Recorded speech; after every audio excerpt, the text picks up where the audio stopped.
Aries, I like it. Back in the game, are we? No surprise, Mars is back in your sign this week, so that makes sense. Three of Pentacles coming up. That this is excellent. And a lot of the signs have been getting this kind of energy where, you might have been planning, you might have been compromising, you might have been looking at, the best people to make it work, taking everyone else's ideas, whatever, into consideration. I always see this as mind, body, and spirit. Mind, body, and spirit. Why? The guy, he usually has plans in his hand, this guy here, but he doesn't in this. So that could be, the mind, the ideas. This is what we're trying to do.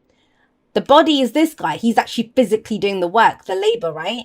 And then the spirit is this guy here. He looks like a priest or something. That's the spirit that comes into this. So it's all three working together to create something. They're building this cathedral here. What does that mean in our everyday life? Because we're not all trying to build cathedrals, right? But it's that the people that we work with, who are we planning with? What action are we looking to take? It's community, so it might be compromising.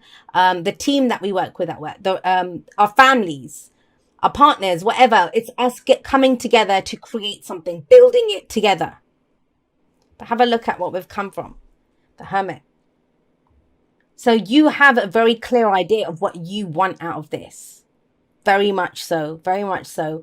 I kind of get the sense that this is about a group collaboration. Even if it's love, and this could go anywhere, and that's the whole readings this time. This is the whole energy of it. We can apply it to literally anything. Anything. But this has been that you kind of looking within, and it's important. The Hermit is always about finding our own power. Finding our own power within a situation. That's why, wherever he actually looks like a bit of a statue here, right? Like he's almost becomes this statue. It's not about the surroundings. It's not what's around him. It's him. Where am I going to go? What do I find? Wherever he goes, and we get the indicator of like traveling with that wand, right? And he's always out in the wilderness. But he's shining a light, and there's a star in there. Star of hope. What gives you hope? What can you change in the situation? What are the answers that the answers that we seek? They lie within us. The Hermit says that. What we want, how we feel, whatever it is, all that lovely internal gooey stuff that goes on, our fears, our doubts, whatever. The Hermit looks at all of that. And what I always point out with the Hermit is it's number 9 in the major arcana. It's number 9 in the major arcana. Number 10, where this leads to, is the Wheel of Fortune. So kind of fate kicks in, the opportunities kick in once we've done the inner work. And you've done that. That's the past, right? Last week, last month, last year. Figuring out, who am I? What do I want out of this? What are the questions and what are the answers, right? That's this. Now you're looking to build that. And you might be looking for, who can I work with? Some of you might be looking to start a business. And you're trying to figure out, well, who do I work with? I'm not actually getting that as the major message. And I might have said this was about compromising and working with others. And it is to some extent. It's those kind of themes come up. But when your advice is the 5 of Swords and the 5 of Wands, that is not playing nice. That is the nicest way to put that. That is not playing nice. Have you been playing nice? And it's not really getting you to where you want to be. I get the sense that some of you are meant to be working together, and yet you kind of feel like you're the only one doing the work. Or, you have the knowledge of how to do this, and maybe other people are kind of riding on your coattails. We have the King of Swords. I didn't miss him. We have the King of Swords coming up at the heart of this reading. I mean, bloody hell. So this is, I'm saying that because imagine him sat in the middle here. The internal work, the outer work, right? And in the middle, we have him. I know what my truth is. I know who I am. The King of Swords could be Gemini, Libra, Aquarius. So you might be dealing with an air sign, but remember, the signs don't own the cards. They just lend their characteristics to it. Same with the genders. Doesn't matter if it's a king or queen. The fact that a king comes up means this guy has mastery. And it's interesting because this guy's trying to gain mastery over something. I feel like you know something in theory really well. You are very clear on your truth in this situation. Whether it's and that keeps coming up. I know. That's him. He has his sort of truth. If you came and asked him something, he can very eloquently convey his thoughts, his ideas. He can debate stuff. He's all about communication. So that kind of side of it, the thoughts, the beliefs, the ideas, all of that stuff, we're good on. The King of Swords is coming up there. Now, for some of you, it might be I'm just getting the sense that, there's a herd or there's a group of people and Aries is coming out on the side. You're going in your own direction. I don't know if your truth is in alignment with everyone else's truth right now, whether that's work, whether that's whatever. For some people, that might be a promotion to go from this working together to a king. That maybe that's your goal, right? That screw these people. I'm going to work hard on what I want to do so I can be the boss. So I can be the one that everyone comes to, be the consultant, be the one that gives the advice or the knowledge. Because somewhere in this hermit energy, which, yeah, it can be lonely, it can be a lot of those things, you found your power in this. And your power is what you know. It's what you know. Now think about that for a moment.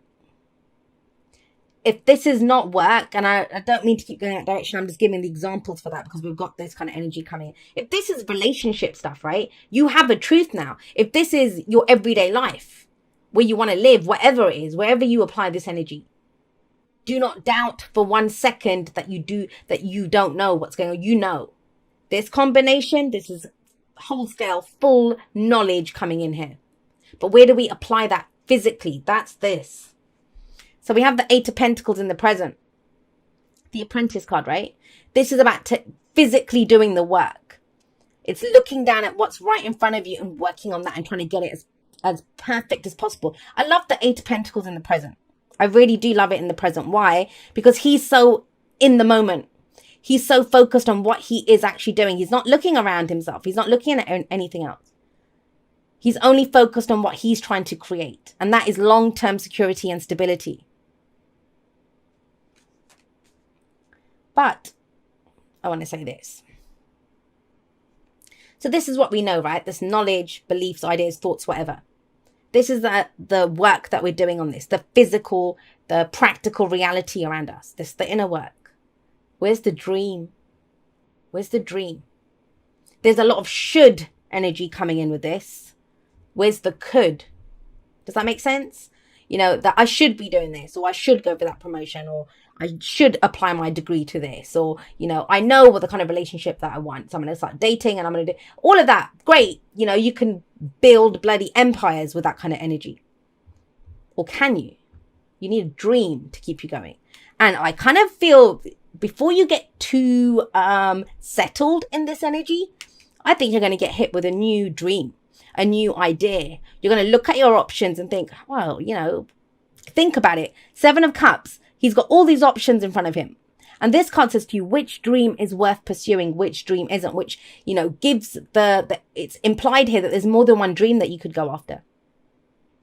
Now, 7 of Cups can be illusion, fantasy. It's like, that's just a fantasy. That's not, I don't see that in your reading. In fact, I see this as an injection of some much needed fantasy, some much needed kind of dream energy coming in. It's the could. I could do that. And the 7 of Cups, it asks us to look at how we feel. It sounds like a very kind of rational, logical energy, which dream's worth pursuing, which dream isn't. But how do you determine that? You determine that by how you feel about it. Now, that's amazing energy when you've got the King of Swords sat above there, because he's going to know exactly what to do with that. He will come up with a plan like this. Like, yeah, we can make it work like this. But the King of Swords as well. Great guy, logic, he's great at communicating. His word is his oath, he stands by it. He's very honest, truthful energy, but he can detach from his emotions. And this feels like an injection of that. It's saying, Aries, great, you've got great stuff going on here that you're ready to work on this. Does it appeal to you emotionally? And I would remind you that, when the 6 of Cups, the 7 of Cups comes up, the card before is the 6 of Cups, where we've looked back, the nostalgia, right? Looked back at when we were truly happy before the loss of innocence. This is now saying, well, where am I right now? What appeals to me right now? That was great back then. What do I want right now?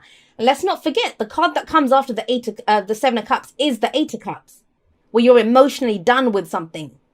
Those options don't appeal to me. I'm going to go find the 9 of Cups, which is my heart's desire. That's a little tarot lesson there of how the cups progress. So that's where you are in the whole scheme of things here. Are you still in on this dream? Do you want to do something else? What's been stopping you from going for whatever the actual dream is that you want? Is it other people? Is it you were trying to play nice with other people? Because we've got the 5 of Swords and the bloody 5 of Wands here. 5s. agents of chaos. I always call them that. They're the agents of chaos. Why? Because they feel so intense. They feel so intense. Now, the Five of Swords, I always see it as a lot more intense than the Five of Wands. Why? Because the Five of Swords it's what are you willing to do to get what you want? But you haven't figured out what you want. You're empowered, you're working on stuff, you're moving in a direction, but this is that check-in of, does it still resonate with me? Is this still my dream? Is this still my dream? And I kind of get the sense it's a lot to do with either the people that you're working with or the people that you have to deal with. Now, that can play in a lot of different ways. It might be, I love this job, but I despise this team. They don't do anything. They're lazy. They're all talk. I'm the one that gets to do everything. I'm the one that knows everything. I could go set up my own whatever. If this is a relationship, the relationship might be great. You know, it looks good. I can see us together. We'd have a great home. Our kids would be beautiful, all of that kind of stuff. But that person's family might be just interfering all the time. And you're like, well, I can't do this. I'm getting that sense of other people. Five of Swords is when we can say this person is selfish. This person is selfish. But are they? Fulfilling your own needs and wants. It's selfish is not taking care of yourself. Selfish is not trying to fulfill your own needs and wants. Selfish is when you expect other people to do it. So people get it twisted when it comes to the word selfish. Knowing your own self-worth and trying to take care of your own needs, your dreams, your desires. I'm sorry if that doesn't include other people, but that's not selfish. You're being true to yourself. Selfish is when you expect other people to give up on their dreams, their whatever, to make it good for you. That is selfish. So selfish is a much maligned word. But this is, what is your truth and what are you willing to do to get what you want? Because what it feels like is there's going to be a lot of people that have they're not going to like it. That's kind of what it is. But, the Five of Swords might be how you're seeing it. But the clarification was the Five of Wands. And the Five of Wands is all about stepping up and showing what you're made of. Because people haven't seen this yet. It's happened within you. And you've been talking and working nice, playing nice with others. So maybe it's time not to play nice with others. But, I've seen it already. There's a lot of defensive people around at the moment. There are a lot of people that they don't know where they're going. They don't know what they're doing. And then yet they look at other people who are like, yeah, it pisses them off. And why wouldn't it, right? That makes sense. But we can't allow someone else's truth to affect our own truth. Because you're the one that's going to have to buckle down and work on this. You're the one who's seeing the dream that's going to work towards your dream, right? So I will always say this when the fives come up as your advice. Yeah, you're going to piss some people off. It's up to you to figure out, is that worth it for you? Are you ready to compromise your own power to allow other people, to keep other people happy? That's why the King of Swords is there. Are you going to be true to yourself, true to your word, true to what it is that, and it might be for some of you that's the situation. Maybe you promised that I would work well with them, or I'd do this with that family, or I'll do whatever. And now you're like, that's not in line with my dream. That's not what I want out of this. Or, I'm dimming my light to try to fit in with other people. I'm hiding my truth to try to fit in with other people. It feels intense, guys. No, I'm not even going to try to sugarcoat that when the fives come up. All right. So this is interesting. We got spend some quality time together. It's imperative that we spend quality time with those we are in significant relationships with, listening and talking to each other. Now, I said this, the King of Swords, he's very good at articulating, and saying that this is what I want, this is what I believe, this is what I think, this is what I know. That's him. But the key thing here is spend some quality time together. And it says very clearly, with those that we are in significant relationships with. People that are in significant relationships with you, that love you, that care about you, that, have your back, have the same vision as you, whatever, however you want to see it. They don't do this.